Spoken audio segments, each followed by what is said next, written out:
Scene one, Apple, take one. Bonjour Philippe Klopman. On estime qu'à peu près 50% des agences de voyage en France sont équipées de la carte de paiement virtuelle. Que font les 50% restants?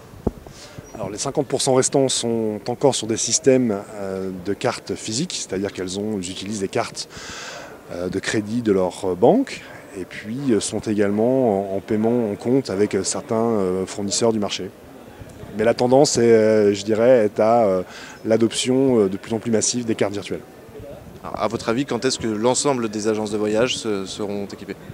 Je pense que d'ici 2-3 ans, on aura équipé au moins 80-90% des agences de voyage, dans la mesure où on est encore en phase d'éducation du marché sur cette partie-là, notamment dans l'hôtellerie où les hôtels demandent encore des empreintes de cartes bancaires classiques. Mais je pense que d'ici 2-3 ans, on aura équipé au moins 90% des agences. Qu'est-ce que l'industrie peut attendre d'Airplus dans les mois ou années à venir? Alors l'industrie du voyage peut attendre d'Airplus qu'Airplus soit au cœur de l'ensemble des acteurs du marché du voyage d'affaires, alors que ce soit les acteurs traditionnels, agences de voyage, compagnies aériennes, hôtels, loueurs de voitures, mais également au cœur de tous les nouveaux entrants du marché. Elle peut attendre qu'on développe bon nombre de partenariats avec des acteurs du type taxi, VTC, restauration, tout ce qui était jusqu'à maintenant couvert par des paiements individuels. Demain, on sera au cœur de tout ça, on sera au cœur de l'ensemble des systèmes et on pourra proposer des moyens de paiement centralisés pour tout type de prestations, donner du reporting précis et pouvoir s'intégrer à l'ensemble des systèmes d'information de l'entreprise.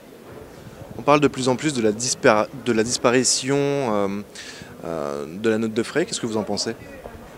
Je pense que la note de frais, telle qu'on la connaît traditionnellement, va se réduire dans la mesure où de plus en plus de fournisseurs, de plus en plus de prestations vont être payées de façon centralisée, c'est-à-dire qu'elles seront débitées sur le compte de l'entreprise et non plus sur le compte du collaborateur.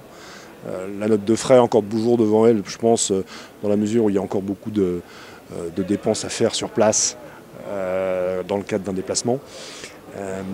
Mais en tout cas, on est de toute façon effectivement en phase où on peut proposer aux entreprises de réduire de manière forte les notes de frais, de pouvoir faire des économies sur ces postes. Une dernière question, d'une manière générale, selon vous, qu'est-ce qui manque aux acteurs du voyage d'affaires pour accepter l'innovation, adopter l'innovation?